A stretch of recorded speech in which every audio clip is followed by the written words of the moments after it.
I'm talking relationships, worth more than money. No time for the fake or the phony. Tweezy jump the gym, it's so evident. Link up with the gang. I'm talking relationships, worth more than money. 3, 2, 1, boom. What's up, everybody? We are here again with Relationships Worth More Than Money podcast. I am Tweezy Kennedy, your host, and my special guest to the left of me today is none other than my guy, Roland. What's happening? What up, what up, what up? I'm chilling, man. How you? Man, we had a hell of a weekend, didn't we? We did, bruh. Yeah, man. Jesus. How long was the Hollow Halloween process started? Like, how long did that take? So, the Hollow Halloween stage, I forgot. It's some company outside of Northern Virginia. I don't know who they are, bro, but they got there early and started setting up and everything. It was a process, for them to set up. I don't envy them one bit. Yeah. And then, I didn't even see them put the screens up in the DJ booth and everything. When I got there, I was like, yo, what the fuck is this? This shit tight though. Yeah, it's dope, man. I ain't gonna lie, man. Shout out to Crescendo Studios, man. Yes, sir. Bo and those guys over there. Yeah, man, it's been crazy. It's been a crazy year. But I want to get on, man, how we started, man, because from my point of view, it was more of I was working at the studio. You had some business venture with them, and then you ain't fucking like me, bro. Man. I don't know what I did to you. Nah, I'm the type of person, man, where if it ain't no business dealing with me, I'm not gonna deal with that person, especially if the people didn't introduce me to them. That's true. So you know what I'm saying? I don't look at it as I didn't rock with you. It was more well, shit, I guess they don't want me to know who this person is. Because any other time I was, the man there. Everybody knew who I was, but at the same time, I guess they didn't want me to know. But at the end of the day, I always knew you was a dope person because I seen how you moved when you was managing Heaven, and I was like, oh, that's dope. You know what I'm saying? I like how you doing things. So how did that start, man? How did it start? Far as I guess you can say, how did we connect? Because that's the thing. Oh, man. So, it's weird, man. So, at first, I was like, yo, this nigga don't fuck with me at all, bro. What I do to this dude, right? But then, I was coming around more, and I was seeing you more. And I think we had our first conversation. We were talking about, it was an active shooting situation that just had happened or something like that. Yeah. We were all standing in a hallway just talking about it. And that was our first conversation. And then when I was having my grievances and stuff, you know what I'm saying? That's when I think I had your number at this point because of ParkFest. Right. So when ParkFest was over, when I had my grievances, I hit you up and we were kind of you know what I'm saying, on the same page with a lot of shit. Mm-hmm. You feel me? And that's when I knew not only the enemy of my enemy is my friend, right, but also yo, me and this dude think alike.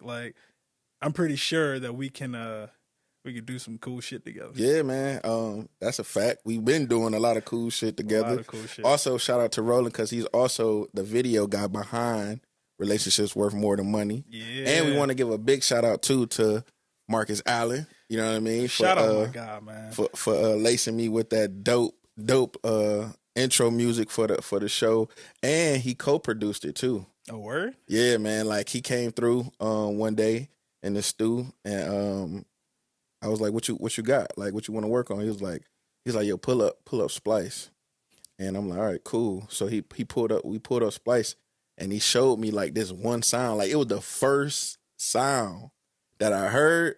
I said, "Oh yeah, let's load that up. Yeah, let's load that up right now." Because he already had the hook. He said, "Look, bro, this the hook right here." And he starts talking about it. I'm talking relationships. And I'm like, oh, yeah, this the sound right here. Yeah. And then, of course, me, man, being a drummer, I added my drums to it.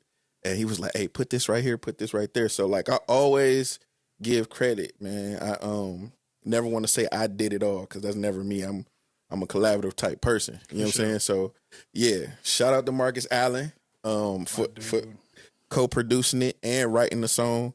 And also we got a open verse challenge too. Oh yeah. Yeah, so I want everybody to know that it's an open verse. If you go on any streaming platform, we got an open verse challenge that you can download the song, and if you can't download it from Apple Music or Spotify or any other respective streaming platform, hit me. I'll send it straight to you. Shout out to Keedy. Keedy already sent me one back. I met her at the writing camp that I went to at Outkast Stankonia One in Studios. Atlanta. Yeah. So she sent me something back. It was dope. So it's like Yeah, I want to hear what other people got, and we'll go from there. But let's get back to the whole Park Fest, man. Park Fest is That's my baby, man. Park Fest is where I feel, to me, it's like a stepping stone, but it's also going to be a world renowned name when you come to the DMV area, because a lot of people not doing it the way you doing it. Yeah. You know what I'm saying? Let's talk about that, man. No, I appreciate that. So I started Park Fest in 2018, right? Yeah. The funny thing about it is, like, me and Squares, right? You know Squares. Shout out to Squares. Yeah, my dude, man. So I met him actually, and I had just graduated high school too. I was like 2010. That's when me and him met. So we always like bounce ideas off each other musically, and we were talking about this festival. I forgot the name of it. I mean, I hadn't been living in Northern Virginia like that long at that point. But it was this festival that Northern Virginia used to have, and it was like pretty much a music festival, but they stopped doing it. Yeah. And I was like, damn, like, we need stuff like that around here, right? Because you can go to the venues and all that, and you can, like, perform there, but you're at the mercy of, what days they have available, what time, how's the parking situation, stuff like that. Or you can have like something big where like everyone can come together, right? Future notice, stuff like that. Yeah. Anyway, we just talking about that, and we were drinking a little bit back when I used to drink. Yeah. We were drinking a little bit, and we were just talking like, yo, we should do something like that. And of course, like, those conversations happen, right? Where you talk about shit and you forget about it the next day. Yeah. I'm the type of person where I'm just like, yo, if my mind set to something, boy, I'm gonna hit the ground running, right? Right. So I was just like, it was like, what? I think we had it in like June.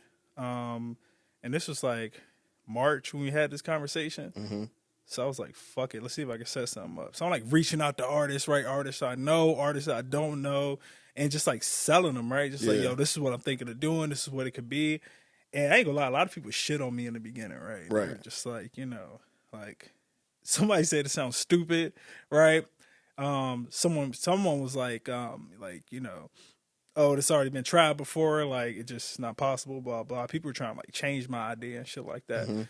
Which, I mean, it is what it is, right? I don't hold anything against them or whatever. Yeah. But I did have like a lot of people who were just like down. They're just like, yeah, shit. I mean, hey, you know what I'm saying? If that's what you have in mind, let's see where it goes. So then I linked up with the studio called Mix Masters Pro.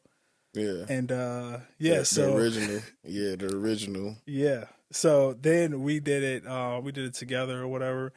And it was all right. I mean, for a first year thing that was set up in 3 months, it was kind of more like a big ass picnic, you know what I'm saying? It was with some music on the side. But it was pretty cool. Probably the worst space you could ever have it at. We had it just park in Alexandria. I mean, the worst stage. The shit Was it was ran just down? bad. The stage was kind of, Yeah. And I think it had like rained or some shit like that. And then like it just wasn't like the right setting, right? Yeah. And then the pandemic happened, of course. So now we're gonna jump to 2022, where I have the next Park Fest, right? Right. And I don't mean to like skip over other questions, but let's skip to that where, I still have the outdoor idea, but we're moving up now. You know what I'm saying? And I mean, that was just always the goal, right? To like, even if I gotta move up and, progress, slowly, I'm cool with that, right? Because as long as I'm getting better year by year. And then you look at Park Fest 2023, where, all right, cool, we're gonna try something new. And I feel like we're at the spot in Park Fest now where, we can try out new shit, right? It won't be so detrimental if I was to change something or try something new, Right. So yeah. Question. What's up? Why what made you want to like put on with different genres of music for Park Fest? I think you're the only festival that does that in this area. I can't say for anywhere else, but for this area, you're the only person that have multiple genres at the festival. Yeah. So like it's one of those things. The best way I can explain it is you never know, right?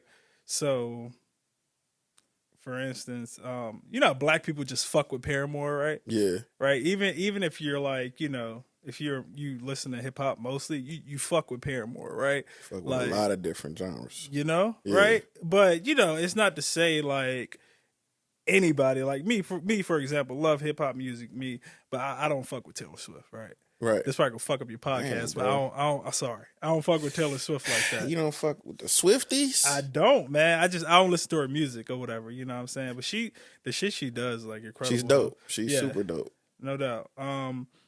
But then like, of course, let's just throw out a band. Let's say the Friday Night Boys, right? All time low bands like that. More like the whole emo scene, like back in the day. But like like I will listen to like things here or there, even though I have my favorite type of music here. So the reason is because like the reason I did that actually is because even though I can have some hip hop music, right, and let's say these artists are the hip hop artists and they bring all their fans, right, but then you got an artist like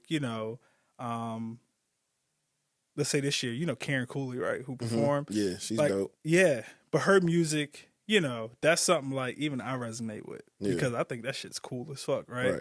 And then you got all these hip hop fans who, they love that music, but also they can check her out and be like, oh shit's dope, right? Even though it's a different genre, not what you're used to, right? And then everything can like mix and match and stuff like that.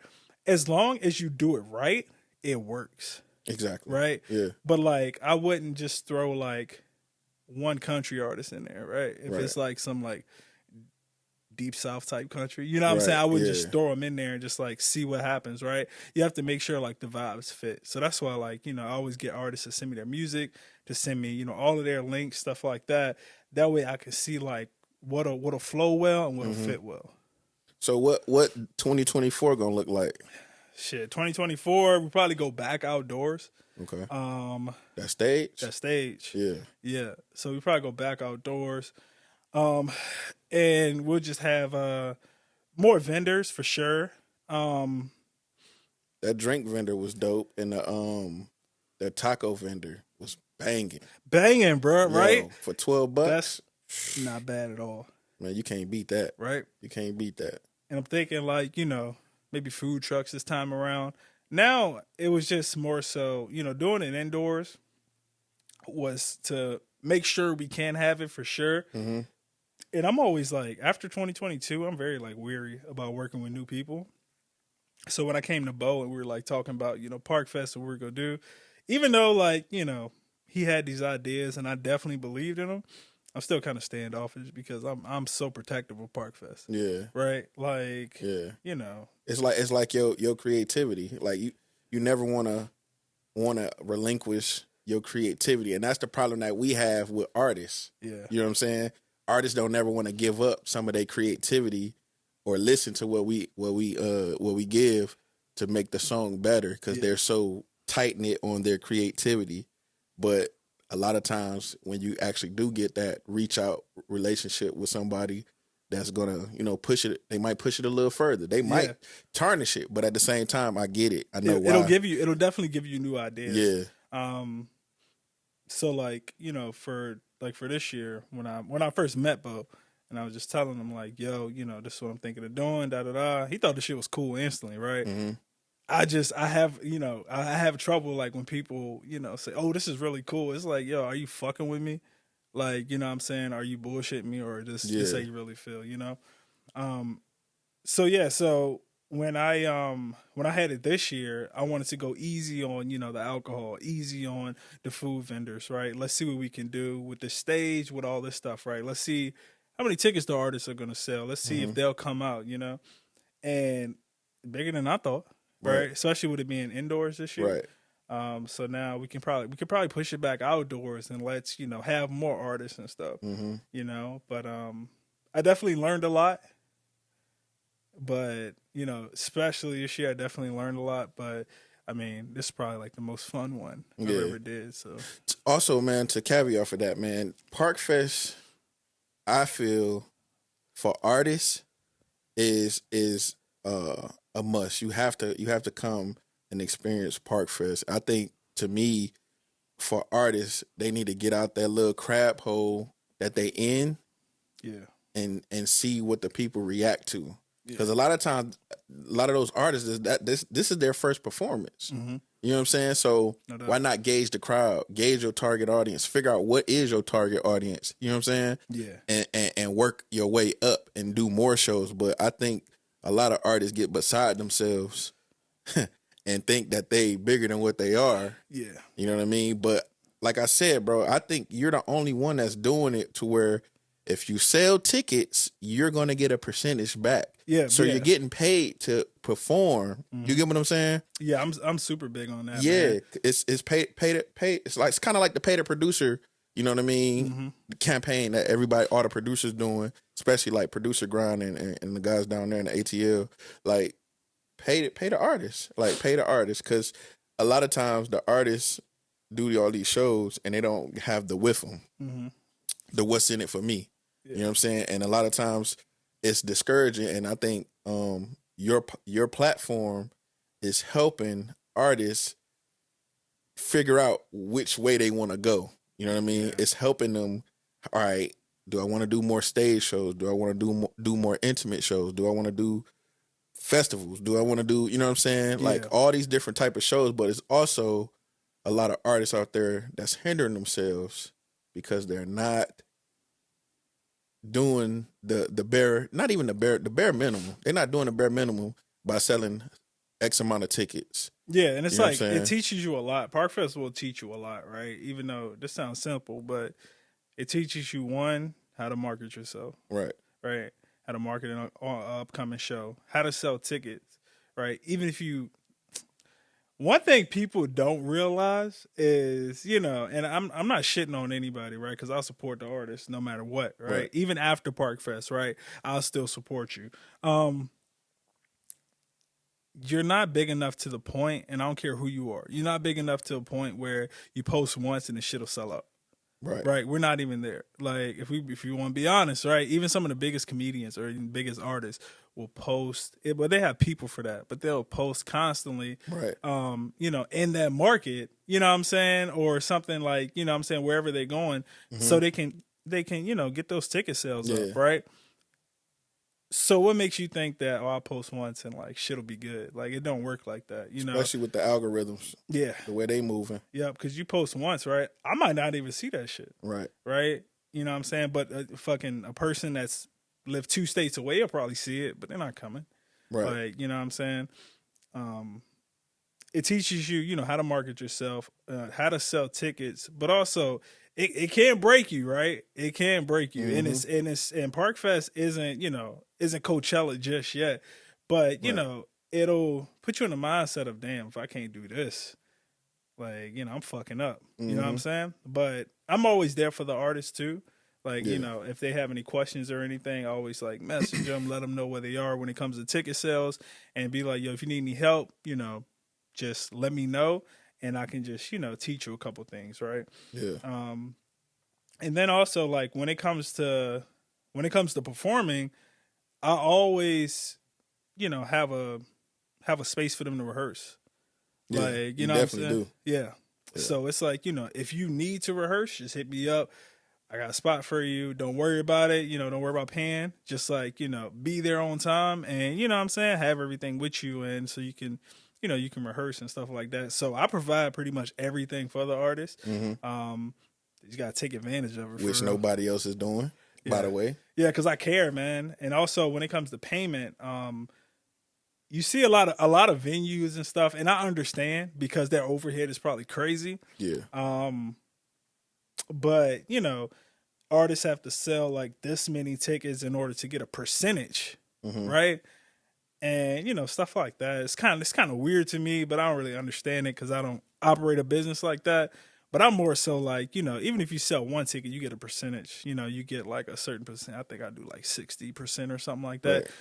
Even though for one ticket. But the thing is, you want to sell more tickets. You want to make more money, obviously. Right. You know what I'm saying? The goal is to pack the crowd. Yeah. Pack the Yeah. crowd. And here's the thing for everybody that's out there, artists, if you are a artist and you want to do shows, you have friends. If these friends don't rock with you and you support them with everything they do, you might want to get some new friends. Yep. All right? Like dead ass. Like you need to get some new friends because you have to have some type of support. Yeah. You get what I'm saying? Yeah. Like, cause I've seen shows where other people were doing performances or showcases is what they call them. And they pretty much either, in order for them to perform, they got to sell $300 worth of tickets. So what do? Just pay the $300 and then go perform. Now you about to go and perform in front of some people you don't even know when you could have some friends, family members, somebody out there, you know what I mean? Grind. Go out there and sell it to a random Joe Schmo. You know what I'm saying? Get out there and sell the tickets because if them people show up, that's dedication. Yep. 1 fan, 2 fans, 3 fans is better than you paying it for yourself and you start getting down on yourself because now you're basically paying yourself to perform. And that never made sense. That to me, never right? makes sense. You know Because what I'm saying? at the end of the day, right, you're cheating yourself. Exactly. Right. So like, even for Park Fest, right? I gotta hope like an artist doesn't like, just keep buying them and buying for themselves. But at the end of the day, like, you're losing 40% of your money, right? But also no one's coming to support you. Right. So you're right back where you started. So you gotta kinda, the whole point is to like build your way up because what's gonna happen is honestly, I'm not a dick when it comes to this. You know what I'm saying? But I want you to better yourself. Mm-hmm. But a lot of venues and stuff, like, they'll just end up blacklisting you, right? Because it's like, all right, cool. They perform here twice. They bought 0 people. Like, if they want another show, why would I do that? And what's blacklisting for the people that don't know? So blacklisting is pretty much, so what'll end up happening is, let's say you got 5 venues in the area, right? And of course, like, these venues have a name, of course. So, let's say venue 1, you perform there 2 times, right? And you send them an email the 3rd time and they don't respond to you, or you just can't perform there anymore. What's fucked up about that is, let's say venue 2, you go to perform there, then they'll call around to see like, hey, have you ever heard of this person? What's their traffic looking like? What's their ticket sales looking like? And the person at venue 1 be like, oh yeah, they performed here one time. They didn't bring out anybody. They didn't really do any promotion. So now that's going to discourage everyone else around you from kind of, bring you in to perform, especially if you're a local artist. And it sucks. It hurts. Right. It hurts you as an artist. But that's the thing, man. If this is what you want to do, you got to put everything into it, right? Mm-hmm. There are so many artists that I know, who have their core, like, their core friends or whatever, right? Right. So what they'll do is, of course, if they have a show coming up, let's say they have, 7 to 10 friends or whatever, they'll come out to everything and anything, which is amazing, right? So if they got a show coming up, they'll get those friends to buy tickets. Those friends will buy tickets. They'll come. They'll be in the front. They'll be hyping them up and everything, right? I know a couple artists like that, and those are the best friends to have. What I fucking hate seeing, though, is if you're an amazing artist, but you're kind of timid, but also, like, you do get a couple friends out, but those friends, like, stand in the back and, like, don't really, like, go up to the front and, like, help you feel comfortable and cheer you on. Man, that shit's kind of whack to me. Yeah, because they get stage fright. They might get stage fright. They need something to cool make them them off. feel comfortable. Because if it's no alcohol or nothing involved, you know what I'm saying? Like, how they gonna ease that? You know what I mean? Ease that stage fright. But yeah, man, that's definitely a downfall for some artists. But again, it's too many dope artists out here that has the opportunity to perform and has the opportunity to perform every last Thursday at Crescendo. Yeah, so Thursday Mike Live. So Thursday Mike Live. every Bo SNRG, shout out to them. yo, shout out to my guys, man. they- Last Thursday at Crescendo. Yeah. Damn, I'm sorry, I don't mean to No, you cut good, you off. good. Every last Thursday at Crescendo, it's a big ass open mic, right? And you just, come through, sign up. And of course, like, you want to tell as many people, you know about it, right? The more people, the better. You know what I'm saying? That's what it's all about, like being discovered, gaining new fans and stuff like that. But yeah, come through and perform. You perform one song. If there are not a lot of, other performers, maybe you can do two. And then right afterwards, you can go on their podcast and get interviewed. Like, this is really cool. For free. For free. For free. Every last Thursday of the month at Crescendo Studios. Yeah. So, yeah. So another thing with that, you guys do it every last Thursday. I'm not sure, but shout out to Girani Coffee House in Manassas. Ken, the whole team over there, man, they've been super dope. When I lived in Manassas, it's a lot of talent out in Manassas too. The whole DMV, man, like Northern Virginia has a melting pot full of talent outside of DC and Baltimore and PG County. And that's the thing. It's like they're scared to either perform but it's so many opportunities that they can do, which Girani, I believe, was doing it every Wednesday.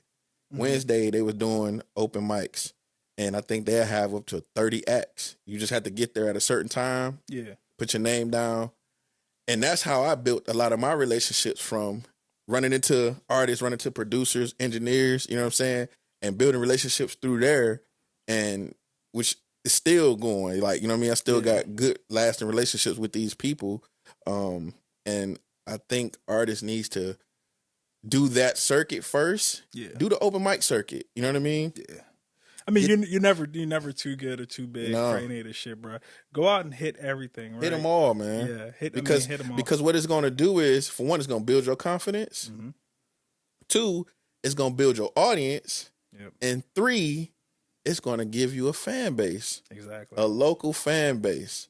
And that's needed, right? You got to have a local fan base. That's huge. Because when you go to these other cities and other towns, just like how you said, them venues asking about you, them outside venues gonna check and see if you got some type of fan base in order for you to even get into their venue and build a relationship and do shows there. So yeah, man, that's a big thing for all artists out there, man. Make sure y'all going out there and doing these open mics. I hate to say it, but sometimes you do gotta pay to play. This is a pay to play business, man. It ain't nothing free. If it's beneficial. If it's beneficial, yeah. And if it's right. Like, you know what I mean? Don't just give your money up to anybody for a showcase knowing you're not getting nothing back in return. Yeah. You know what I'm saying? Because I've seen stuff like that. But these type of events, these open mics, they're normally free. Yeah. So if you want something free, do the open mics. Do the open mics and get your name up in the streets, in the community, in the neighborhoods, and keep going. You know what I'm saying? But you not only have Park Fest, you got this stuff right here, man. SLR Visuals, yes sir. SLR Visuals. Talk to me about it, man. Where did it start? What made you start it? Because I know you from Richmond, but where did it start and where you want to take it? Oh man, so it started in high school, right? Mm-hmm. I mean, this shit just happened by chance, for real. So I joined a yearbook, of course, because yearbook was dope. Yeah, it was all right for me. Like, I'm mad I didn't do it because everybody that did yearbook was more in the book than everybody else. Oh, for sure. Yeah, for sure. Yeah, I'm mad, man. If I ain't catch that one. I even you know how you got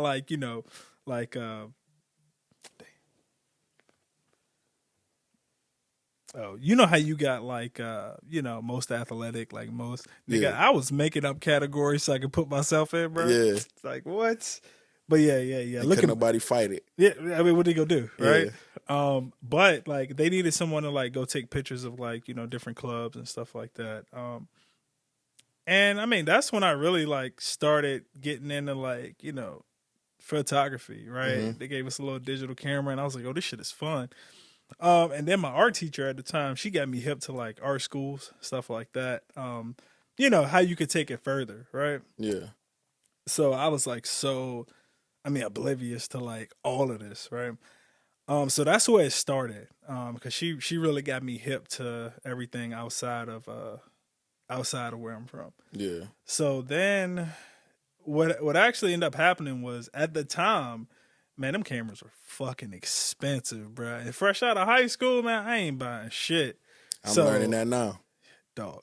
It's crazy. Crazy. That joint costs more than a lot of music equipment. Yeah, I can see that. Literally. I think Kadeen was telling me one of the lenses, the one the NFL guys use, she said it was like, what, 20,000? Like 20,000, yeah. Yeah. The top mic that everybody use in the industry, well, not everybody, but most people use, that Sony C800, that's 10,000. Oh, damn. You get what I'm saying? Yeah. And that's the top of the line mic. You know what I'm saying? The thing about these lenses, though, bro, it's like there's never one, right? So it's never one that you can just get and just be all right with. Mm-hmm. So I mostly use prime lenses, of course. So like I got one for 35 millimeter, right? Which is the one we're using now. I usually use that more for like either up close photos, but mostly for video. And then I got the 50 millimeter, which I use for like headshots, stuff like that. Yeah. 85 millimeter, and then, so on and so forth. And then you look at like Kadeem, for example. Kadeem got the damn 24 to 85 or 24 to 70 millimeter. Like, it's just there are so many and they all have different uses. Right. And then of course, like one 35 millimeter.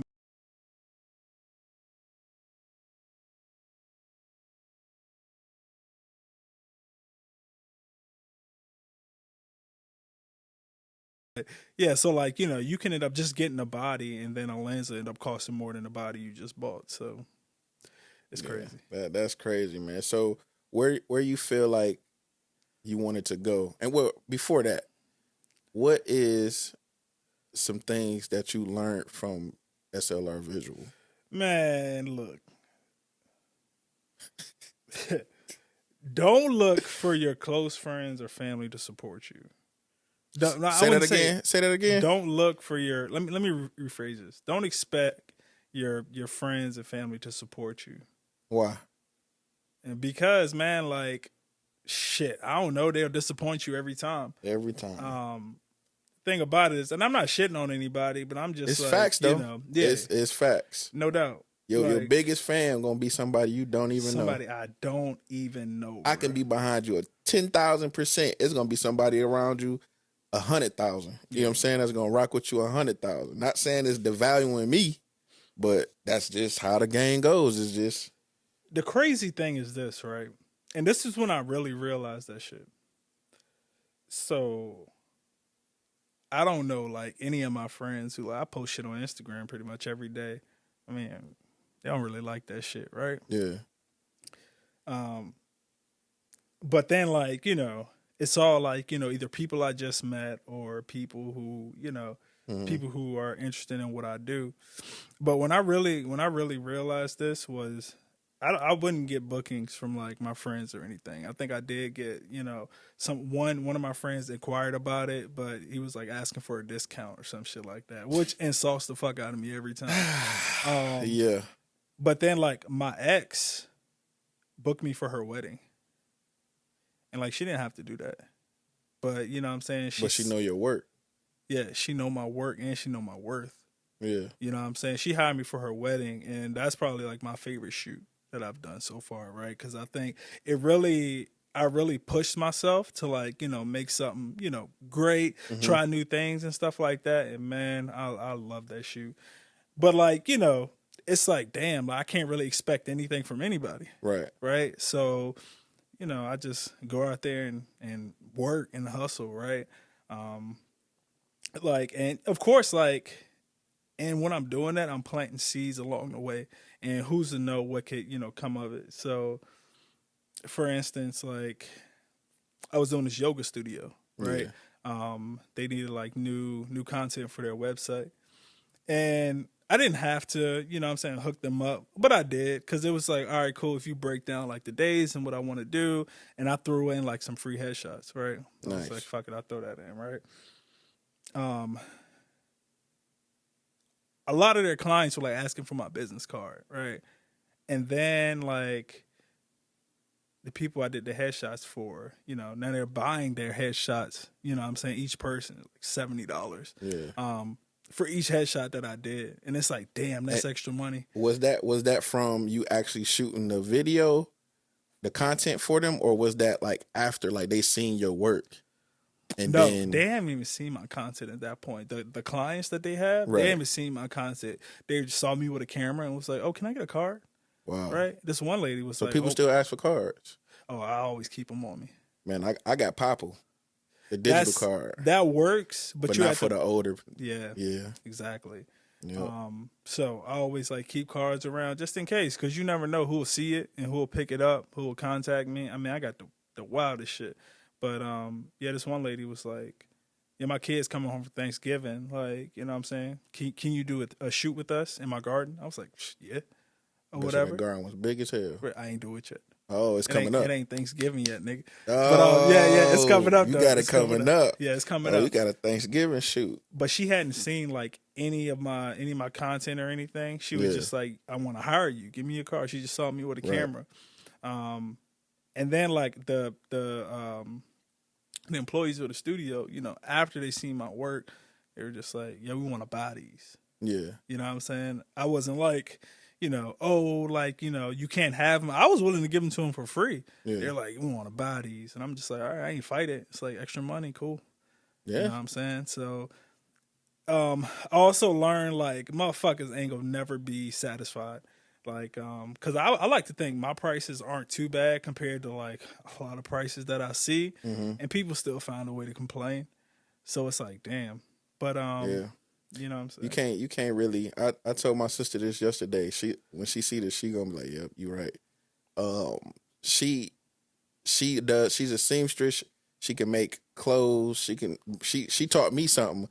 I didn't know what couture meant. Like, you know how you had like the different Juicy Coutures and all those different brands that had couture on it. Yeah. That means it's handmade. Couture means handmade. I ain't So know my sister went to fashion design school in Chicago. Yeah. And she was fire. She made her own prom dress, bro, when she was in high school. No So shit. I knew she was different, and she loves art. So I told her yesterday because a client wanted her to like him his trousers for like some tuxedo or something, and he wanted them hemmed a different way because normally when you get your pants hemmed, you know what I'm saying, it's hemmed the same way. But he wanted his to be like on the like sag on the back, like kind of like touch the bottom of your shoe. You know what I'm saying? Okay, I the got bottom you. of it, the heel, touch the bottom of the heel, and then the front kind of like rolls up or whatever. Yeah. And she asked him like, "Are you sure?" You know what I'm saying? And the dude was like, "Yeah, older, way older guy, grandfather type age." And he was like, "Yeah." His wife was like, "Yeah, you sure?" He was like, "She was like, this is what it's gonna look like." She did it. The guy was like calling her, harassing her like 1 o'clock in the morning, like, "Hey, you messed up my pants, da da da da da. I don't even want my money back. I want a new suit. I want a brand new suit from you." And she was like, "What?" And I asked her, I said, "Yo, Kayla, how much you charge that dude?" And she was like, "Way less than I should have charged." I said, "Never devalue your value." You get what I'm saying? Yeah, that's Because facts. people got to understand your value and your worth. Once they understand your worth, because we got 1 billion photographers in the DMV. Yeah. But guess what? Your worth is your worth. Yeah. Same thing with music. You know what I'm saying? Producers, engineers, it's 1 million of us. But your worth is your worth. And what you bring to the table is not the same as everybody else. That's true. So when I told her that, she was like, "You know what? You right." So same with you, bro. Like, we're going to always get those people that's going to try to devalue or try to get the discount, the devalue and discount people. Yeah. The double Ds. That's what we're going to call them. The devalue discount people. The DDPs. Yep. So them the people, man, like your family, your friends, and some unknown person that's trying to get over all the time when you know damn well we're going to present you quality work. No doubt. You know what I'm saying? So, Man, that shit happened to Kadeem, bro. I know. Did he tell you that story? Man, it happened to him a couple times. Dog. Okay, so I'm gonna tell you podcast because this Yeah. shit's wild. We did so. I had someone booked me for this wedding, right? And they were just like, "Do you know any videographers?" I was like, "Of course." I called Kadeem immediately. I was like, "Yo, can you do this wedding with me?" And gave him the date details and everything. Gave him their information, and he set it up. So, granted, I feel like I should have been on that call just so Yeah. he'll have someone to back him up when it comes to the shit, Right. whatever. So he asked them like how they wanted it, how they want it done, da da da, and they told him. And then of course, like you go over it with them every time. You just be like, "All right, cool. You sure you want?" Because I even did that. It's like, "Yo, all right. So you want pictures of this? You want pictures of this? Do you want pictures getting ready? You sure you don't want pictures getting ready? Because I don't want to miss it. Blah blah." And then after that, cool. You got it in your mind. You got it, written down. However you do it, and that's how you're gonna shoot it. So, bruh, it's usually, of course, if you make videos like that, like when I did wedding videos, they're usually like 4 or 5 minutes. You know what I'm saying? If it's like a little reel, maybe like a minute or two. But Kadeem gave him like a 14-minute video, And what they do. right? Nah, I didn't say I wanted this. I thought you were gonna like, film the entire ceremony. And Kadeem was like, "Oh, if you want it like that, that's like a live stream. Like, that's a price whole is different price point." You know what I'm saying? So it's like, it's disappointing every time when you try to hook somebody up and they shit on you. Yeah. You know what I'm saying? Because he went above and beyond for them. That's what the thing about it is, right? If you wanted a live stream, you obviously saw the nigga wasn't like, recording the whole thing. He was moving around with the camera. Right. Say something afterwards. Like, you know what I'm saying? You just smiling and shit. So, I mean, that was like a whole thing within itself, man. And that shit, I felt bad because, like, I put him on with them. So I apologized like a billion times. He was like, "Oh, don't worry about it. It ain't your fault." But they were like the worst. Yeah, man. You gonna run into some people like that. Definitely. Most definitely you're gonna run into some people like that because like I said, man, it's some people just ungrateful and they don't understand the value that you present when you step in the room. And it's unfortunate, but at the same time, Yeah. these are lessons. These are lessons we learn because it's never a L. You know what I mean? Yeah, It's a L, but it's not a loss. for sure. It's a lesson. So like we learn from that. But I think what y'all should do, because I told my sister too, y'all need to get like an agreement page or something to let them know, hey, this is what you're getting. Do you understand what this is? Yes. Do you understand that this is this price? If you want anything else, this is this price. Yep. You know what I'm saying? Sign and date. On my site now, thankfully. After that situation happened, that's what really like, what I'm saying, gave me, really kicked me into doing this. So every time like you try to book on my site, it'll send you an agreement just to let you know like what you're getting. Kind of like a contract, and then you pay your deposit or whatever. And then like if someone tries to like text me the book, I just be like, boom, they go to the link right there. Yeah. Because like I don't want to, you know what I'm saying? I don't want to go through that shit, man. I saw what Kadeem was going through. Like that's stress, bro. Yeah. Nah, What's your site for the podcasters? Oh, www.slrvisuals. That's S. Come on, Boom. nigga. I'm still saying it, nigga. SLR. SLRvisuals.com. Visuals.com. Yeah. But let's get to some real shit, man. Oh man, this nigga. Yeah, you see it. It's crazy, man, because we had to put a spanking on them Nittany Lions. And yes, I'm from Detroit, man, and people always ask me, Tweez, how the hell you a damn Lion? You not a Lions fan, you a Ravens fan. And I told them, man, like I tell everybody else, when the Lions did Barry Sanders wrong in the 90s, I left. I left until I found a team that I like, which was the Ravens in 99. Oh, speaking of, his documentary coming out. The Barry Sanders joint? Yeah, Yeah. coming out. Yep, I want to see that. And the crazy part is the Ravens derived from your team. Cleveland Browns, man. Yeah, they moved the Brownies to Baltimore in '99, and you know, you a Browns fan, bro. Of course, all day. Yeah. The Browns actually good this year, man. I've been rooting for them, man. Like, I love sports, and I just love everything. The team, the players. If they got a good coach, good organization. The Lions didn't have a good organization until about 2 years ago. Yeah. You know what I'm saying? Yeah. I couldn't stand the Fords because they were I don't think they was in it for the team and the fans. I think they were just in it for the bread. Yeah, it's a lot of owners like that. And mind you, you the Fords. You the creators of vehicles. Like, you don't need no, you know what I'm saying? Like we need to focus on the team. So what just like me being a Ravens fan, how the hell you become a damn Browns fan? Oh, man. From Virginia. So believe it or not, bruh, my brother, he's really smart or whatever, right? So he used to go on these like trips and stuff when he was in high school. I think he was like 10th, 11th grade or something. He's going on these trips, and of course they're like over the weekend. You stay, and then they take the kids to the mall, something like that. Mm-hmm. So one weekend, my brother went away, and I think I had to be like in 6th or 7th grade. It was probably 6th grade. And my brother, he went to the mall, and they had a lot of like discount brown shit, right? Yeah. And of course, we in Virginia, bro. Like, of course, all the brown shit would be discounted, especially, you know. I don't think we had a team at that point. Right. Shit, I don't know. But anyways, long story short, they had a bunch of discount brown stuff like that, like hats, bumper stickers. And my brother just got me like a bunch of brown stuff. And he brought it back to me, and I was like, what the fuck is the Browns? Like, I had no idea. And I was like, what is this? What's going on? Blah, blah. And that's when I really started to get into video games, like into Madden and shit like that. Yeah. So I just everything just fell into place. So I just started like choosing them Browns and stuff like that, and started getting to like really learn the players. That when Peyton Hillis was there?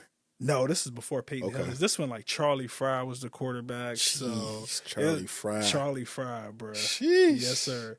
So it was a minute ago. So then I started like to learn like all the players, and then a fucking game came on TV. I was at my grandma's. I remember this like it was yesterday. A game came on TV on CBS. It was the Browns versus the Bengals, and boy, they were going at it. It was a shootout, and I was like, "Oh, I can fuck with this team." So then I've been a Browns fan ever since. Damn. Yeah. Browns. Yeah, man. They just traded Donovan Peoples-Jones too, man. To Detroit, yes, sir. Yeah, to Detroit, man. You know he's from Detroit. Yeah. And he went to Michigan. Yeah, like, it's Cass only right. Tech went to Michigan. Yeah, he all the way Detroit, everything. But yeah, man, I'm Detroit everything except the Lions. It don't make sense though. It makes a lot of sense. Can't see it. Guess what? What? Champions build champions, right? Mm-hmm. When you coming from a city like Detroit, everybody always, we like the underdogs. You know what I'm saying? I can't stand losing. I can't, bro. You only can lose so much. We was losing bad, and we was losing and losing and losing and losing. I'm like, how the hell they keep getting these Thanksgiving games? And it's a loss. Crazy, yeah. Like, you know what I'm saying? Every time, man. I think the last time we went to the playoffs that I can remember was the Jets versus the Lions. And from there, like, I think somebody got injured or something. But yeah, that was like my last time like watching them, man. But I love everything about Detroit. It's just the Lions, man. I can't get with it. We back. All right, we back. So what you saying about the underdog? Oh, I'm used to being an underdog, man. Cause y'all, the Lions had a winless season first. Yeah. And then the Browns had a winless season, and then the shit just been, it's real inconsistent. So like we'll go like, at the time I guess 1-15, 0-16, 4-12, 5-11, 3-13. That's a lot of those. Yeah, a lot of those. So like now, of course, like I don't know, like especially online in some of these forums, like talking to new Browns fans is so. I don't know, like it's so annoying because like, I get it. Like, you know what I'm saying? You want your team to win, but you can't go around fire everybody because once you start firing head coaches in the middle of the season and just getting rid of players, we saw what that leads to. That leads to 4-12 seasons, 3-13 seasons. So, Well, you know who just got fired? Oh, the fucking Raiders head coach, bruh. I mean, now granted, It was Granite. you know what I'm saying? Like, you know, that Like that your just star needs- receiver has one reception. Yeah. Your quarterback that you paid that money only overthrew him multiple times, and this ain't been the first game. I think the game before that he only had 3 receptions or something like that. Jimmy G has always been mid, though, bruh. I Yeah. don't see what people see in him, bro. Because this is what they do, man. The Patriots has a system. All teams have a system, and so I'm not gonna knock that. Everybody always talk about, oh, Tom Brady wouldn't be Tom Brady if he ain't had a system. Every team has a system. Yeah. It's about what you can produce in that system. Every quarterback that was in that Patriot system could produce. Once you go to another scheme, another system, you ain't going to be able to produce. He was able to produce in 49ers Yeah. with Kyle Shanahan. But the Shanahan system kind of works for any quarterback. It does. Yeah. Look at Purdy. Yeah. Look at Purdy. But at the same time, you also have to study film. I think Jimmy P, he wasn't studying, man. I don't know what's going on. But again, I can't blame it all on him because he was running for his life. I'm always going to put it on the line unless you just straight out there just throwing ducks to your players with a good line. You know what I mean? So, No, yeah, sure. McDaniel's gone. Hey, Josh man. gone. I feel like Josh McDaniels got so many opportunities, and he's not that good of a coach. Yeah. You know what I'm saying? He's a But- good offensive coordinator, Yeah, for sure. but not a head coach. I mean, Ain't this his we third know he's a good team? OC for the Patriots. Yeah, because he was his second team head coaching, I think, because he was a head coach for the Broncos, and now he's a head coach was a head coach for the Raiders. He wasn't a head coach for the Browns. Josh McDaniels, no. Nah.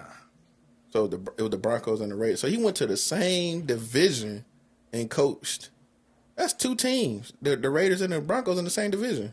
You know that, right? Broncos, Raiders, Chiefs, and Oh, they AFC West, right? Yeah, and the Chargers. Yeah. So why would you even go back to the same division that you got spanked in before and got kicked out of?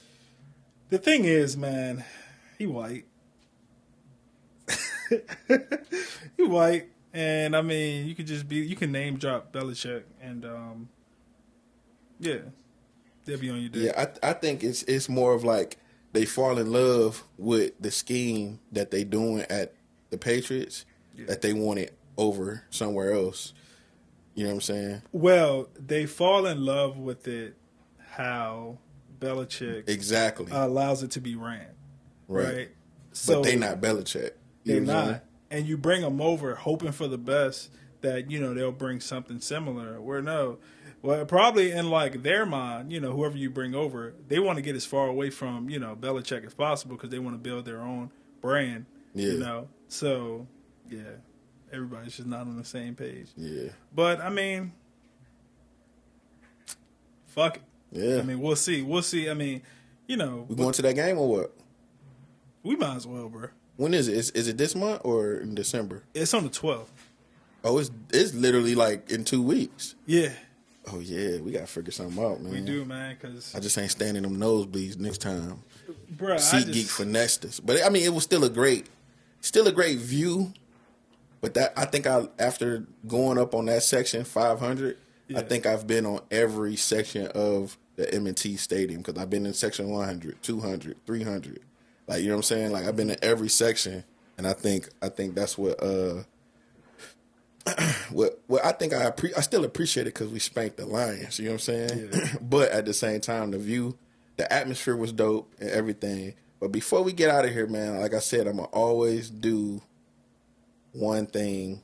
And it's called gym class. We're gonna do gym class. I want you to give us a gem or gems that you can give back to the people here at Relationships Worth More Than Money podcast, the fans.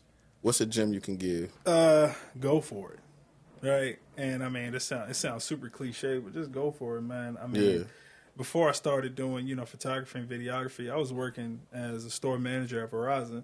Reason I stayed there so long is because I was comfortable. It was a bi-weekly paycheck that I knew I was getting. I knew I could count on, but I wasn't happy. Right, like my mental health was shit. You know what I'm saying? And I'm just like, yeah. And I was just wishing I could do something like just be creative. I had so much pent up inside of me. But then like I was just like, fuck it, man. Like, you know, worst thing that could happen is I'll just have to get another job. Yeah. And, you know, I just went for it. I was in January and I just quit, you know. I sold me this phone and this watch. Yeah. And then dipped on me. I thought I was gonna be able to upgrade my watch and phone. I was like, yo, if quick. I see this nigga again, bro, I don't know what I'm gonna do. But finesse me to go to Verizon, man. No, I still got Verizon, bro. I just don't get that discount no more. I know. But yeah. So then I was that was in January, and now you know my business is growing. So you never know what can happen, right? Just don't psych yourself out thinking of Here, I'll give you advice. Write down all your excuses, and then write down the benefits that could come from you doing what you want to do, and see which one outweighs the other. Because I bet you your excuses will sound stupid as hell when you read them back. Yeah. So just go for it, man. Because I mean, shit, why not? We only live one life. Stop treating it like you get another one after this. Facts. Yeah. YOLO. Well, man, I appreciate you, man, for coming through, man. More episodes gonna be on the way, and of course, Roland gonna be behind the camera. We're going to take this off, man, and I appreciate you again, man, for coming. We had a long weekend. Shout out to Kadeem for completing the Marine Corps Marathon, 26.2 miles. My boy was hurting on that last turn, but, hey, he finished. Hold on, I'm going to throw up a picture right quick. Yeah. There we go.